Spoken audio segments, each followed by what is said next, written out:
Well, hi, everybody, and welcome into the Brownwood Lions Coaches Show on a beautiful, rainy Monday. I think I can lay that microphone down. Joined in the studio by Brownwood Lions head football coach, athletic director, Sammy Burnett. How are you, Coach? Carl, I don't know if I can look you in the eye anymore. I don't think so, Carl. I'm doing well after admiring you parade around in your skinny jeans. Hey, I'm just proud that I can get into these jeans now. They're 34s. I'm down from 44. That's what I'm talking about. You can Yes, tell. sir, You man. can tell, but man, he's kicking around here in his skinny jeans. I like them. You haven't said anything about Derek's jeans. Derek doesn't have on skinny jeans. He just has on dirty jeans because he paraded to the ditches this morning to had some accidents around Brownwood, so he was roving reporter. He was, man. It was kind of nasty, and all through the day. Tomorrow's going to be rainy and stormy, so everybody get ready for that. Well, welcome back, Coach. Hope you had a good weekend. I know you spent a lot of time in Graham on Saturday. I did. You want to talk about that a little bit? We can talk about that. I know if you like. I may have rambled with Stuckley after the tournament, but we went to Graham, first state qualifier of the year. I started looking around thinking, as I do, every one of our kids, I think maybe one, Ethan Pacina, who is the center, is the only one that's ever had experience going to a state qualifier. With COVID and the age of our kids, I started putting that in perspective. That was neat because that's future. And then I started counting all the sophomores. At one point on defense, we had one freshman and 6 sophomores. Wow. And on offense, we had one junior, 2 juniors, and 5 sophomores, and a freshman. So that was pretty good, and for them to not to have the experience they have, they go out against Crum. It's sort of back and forth to start. We wind up getting a win. I thought we did a good job. We played Hershey. Hershey beat us on the last play of the game, really due to lack of discipline. And that's a great lesson for our kids to learn, and I want them to learn that now. Do what you're taught to do all the time, not when you want to do it or when you think it's beneficial to you. Understand that it's beneficial to you all the time. So we learned from that. We had an opportunity to win that by 3 touchdowns and just didn't do it. Sort of let them back in it, and they wound up beating us by a point. And then we played a good Dumas team. We were right in that game until we started making a couple of mistakes and not doing what we're supposed to, whether it be offensively or defensively, and they wound up beating us. I think it's good for us. As I've had time to reflect back, we tell our kids it's never okay to lose, ever. It's never okay to lose. Figure out why you did it and fix it. You don't get a ribbon. You lost. But find the positives in it. What can you do to be successful in the future? When I started looking back on it, the positives are I hate to say this way because I don't want it misinterpreted. I'm glad we got beat. Why? Because if we were to win right now with some of the things that I know we did incorrectly, our kids would think it would be okay to continue to do it that way. It's not okay to do it that way. So from these losses, figure out what you have to do to be successful and start working on it. Become a master at your craft. Whatever position you play, be a master at it. If it's 7-on-7 and we change it a little bit because it's 7-on-7 and that's the format, then be a master at your craft when you're playing 7-on-7. So I think that's going to fuel them to be more disciplined, do exactly what your coach tells you to do, and do it at a high level. I thought we took a bunch of shots, and I got goosebumps, as you can see, because we have some big play capability. I thought Chance Jones threw the ball extremely well. There were times that he may not have led a kid, or there are times that he may not have, put the ball deep enough. There was a pretty good win, but lessons learned for him. When the wind's at your back, make sure you're really finishing your throw to make that ball turn over. When you're going into the wind, you got to put a little more on it and make sure you really spin it. So I think he learned some lessons there. But man, when you look across the board with Braden Dobb and Thad Hines and Jason Jackson and Case Markham and Elias Huerta, I mean, we're as good or better receiving core than we were 2 years ago when we went to the regional semifinals. Wow. So that is a big plus. We're throwing balls up and they're just going and making plays. So it was nice to see that across the board. It's not one person, it's a variety of people. Had an opportunity to watch the quarterback and see who he trusted. Well, there's big evidence he trusts one or two more than the others, so we're going to make sure as coaches we do what we need to do to get him comfortable with the others so that we can spread it across the board and not worry about who it's going to, but make sure we just execute the play. So I was really excited, to be honest, and the more I sit and think about it and the more I've reflected back on it, I'm excited. I think they're really right where they ought to be. More experience they gain in the 7-on-7, the better they're going to do. It wouldn't surprise me if they don't go to Burnett this weekend and qualify.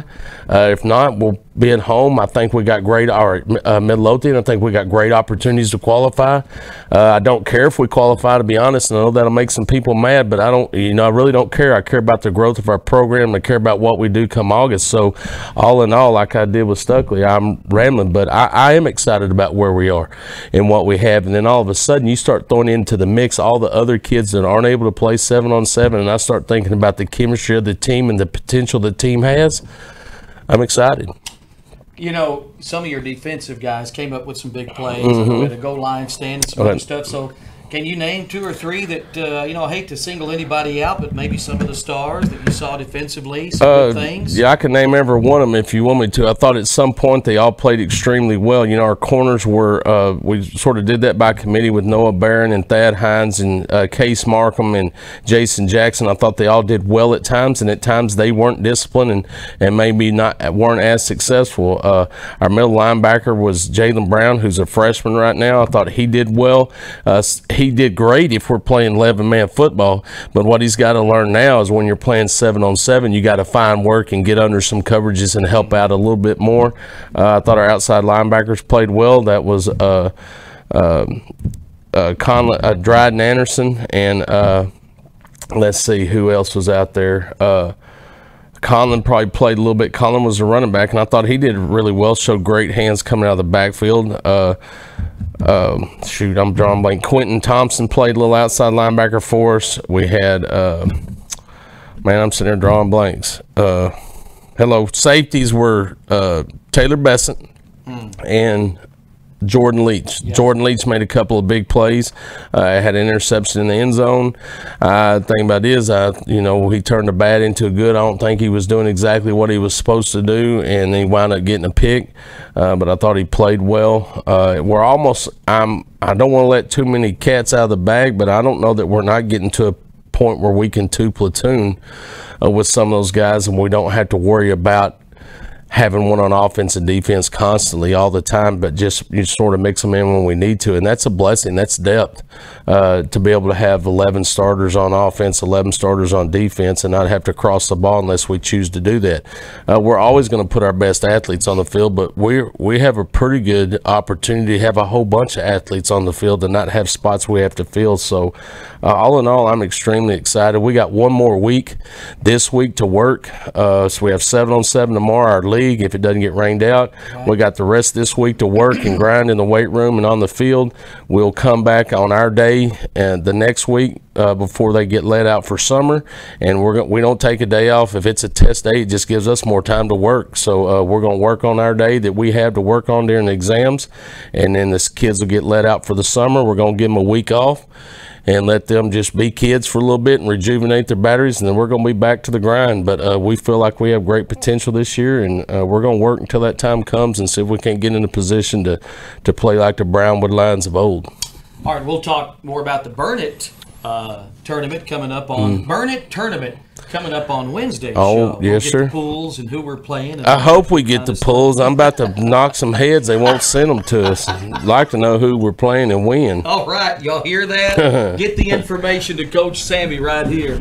All right, so the league play tomorrow, as you said, if it doesn't get rained out. That is correct. At San Saba, Dublin, same bunch, early. San Saba, Dublin, early, Richland Springs. Okay. And then we play varsity JV, and then basically bring our 8th grade over, and they come and play as part of the JV group as well. And they got their first win last week. Well, how about that? Yep. All right. Man, good stuff. Little 7-on-7 football. A lot of 7-on-7 football. Yes, sir. All right. No, you want to talk about the golf tournament and the big weekend Sure. coming up this weekend. What else before then? Well, we got the banquet tonight. I'm going to be heading over to that in just a second. I'm going to put on my son to go to meetings and go to the banquet and sort of celebrate the last season, which is weird because we're right here at the end of school and we're just now being able to get to the banquet, but I'm glad that we have the opportunity to do that for those seniors. And then also want to take a moment to thank Michael Cloy and all the doctors and nurses and helpers that were there Friday to give our kids physicals. Everybody, boy and girl, in our programs, band, in our programs, that extracurricular that needed physicals, which is everybody that's not an incoming 8th grader, had to get a physical. We had over 320-something kids get physicals. They were all free. And the way that they ran it and had it set up was extremely professional, and they shuffled kids through, and I just looked around, and coaches at spots just trying to help if they needed help. But all in all, man, when you look at the volume of people that came out to donate time for our kids, it was amazing. And I thank Michael Cloy for heading that thing up. They did a phenomenal job, and I couldn't be any more thankful and proud of community people for continuing to give to our kids, man. It was amazing. How about that? That's good stuff right there. Glad you gave them a shout out. You bet. All right, let's talk a little golf, I guess. Well, this big weekend coming up. Friday, again, we have the dinner and banquet at Teddy's Brew House. You can still, you can still sign up for that. I think there's still spaces. You can probably buy a table or you can buy a chair at a table. I think that's $50. That's some outstanding auction items. It's going to be a great evening. We're going to mix it up. The theme of that is mix it up into a reunion and just have people get together and have a good meal and maybe buy something at the auction and have fellowship and get ready to go play a golf tournament the next day if they choose to do that. And on Saturday at 11 o'clock, we're going to tee it off at Brownwood Country Club and go out there and have a little fun, a little fellowship. We're going to be giving hamburgers and, as part of their package. I think we're also going to hand out some sausage wraps with the band, give them an opportunity to get out there and say hi and make sausage wraps. We have a whole bunch of sausage left over from the track meets that I thought it would be a great idea. Just let them wrap them up, hand them to them, give them a snack, maybe on number 5 or something like that. And, just once again, just be out and enjoy the day and have fellowship and all for a great cause. And we're just trying to raise money to give our kids every opportunity they can to be successful and make sure we have a level playing field.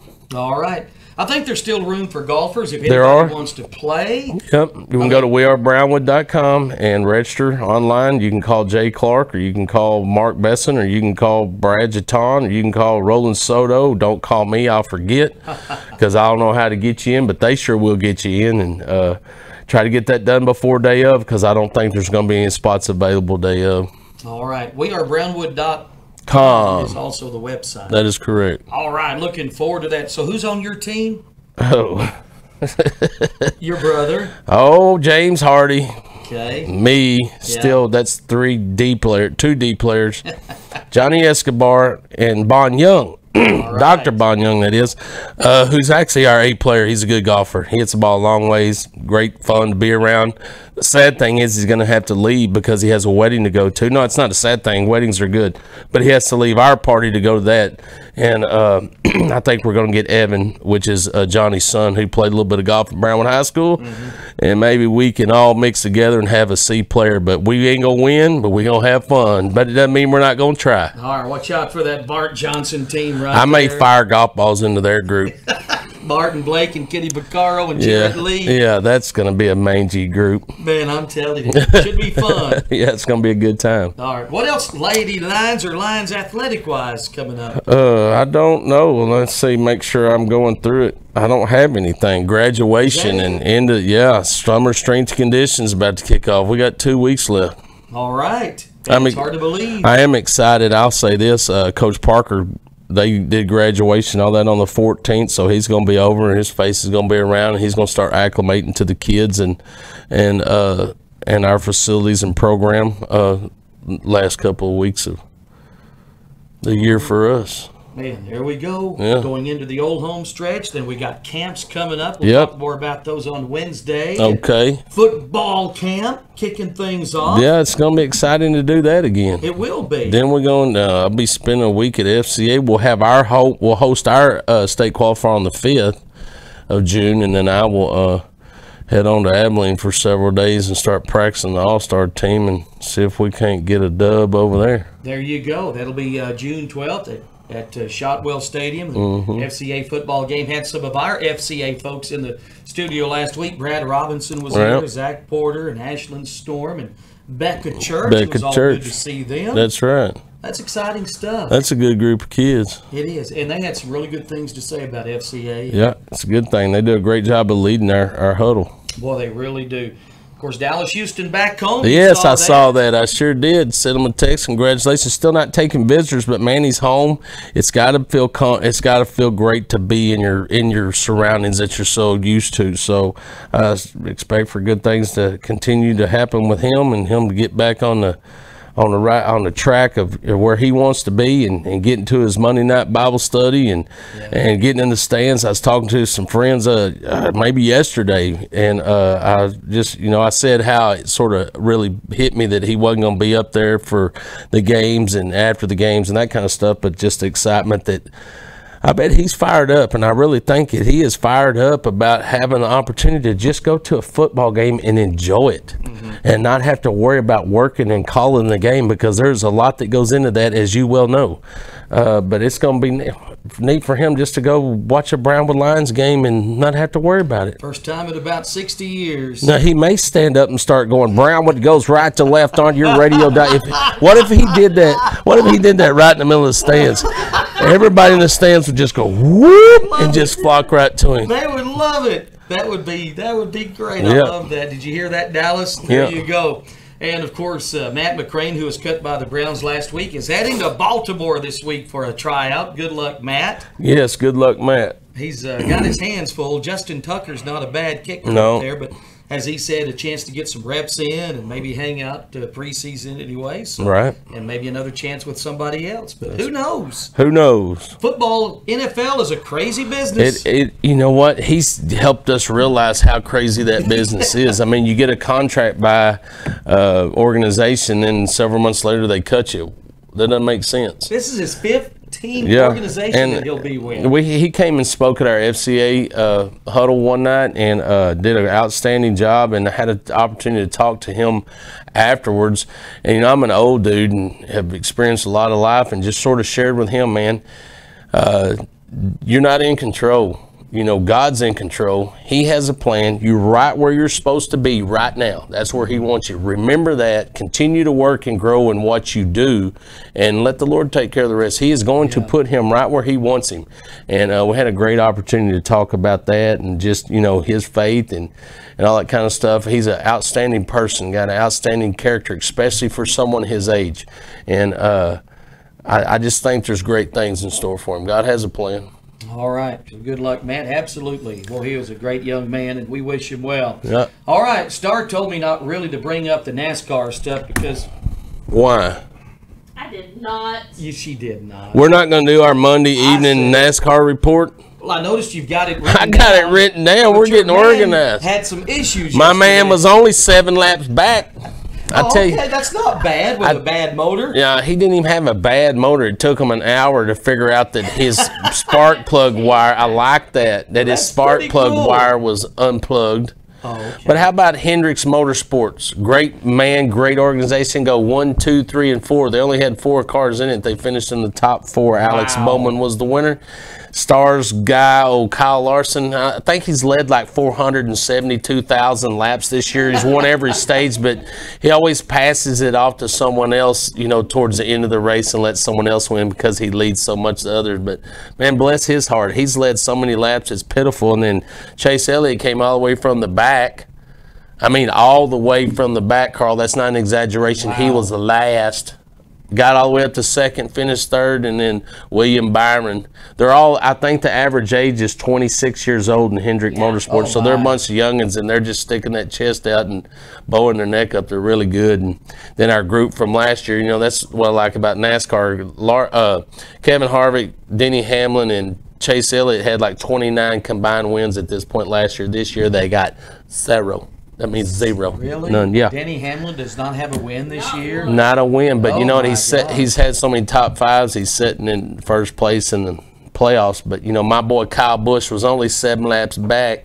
But you know what? He got a win already. He's sharing the love. In the playoff hunt? Oh yes, he is in the playoff. He done got him. Busch. He got him a dub. Anytime they get a win. Anytime you get a win, you're automatically in. Really? Yes, sir. He got him a win. So. Yeah, so now he figured he'd just cruise around the track yesterday and let somebody else go.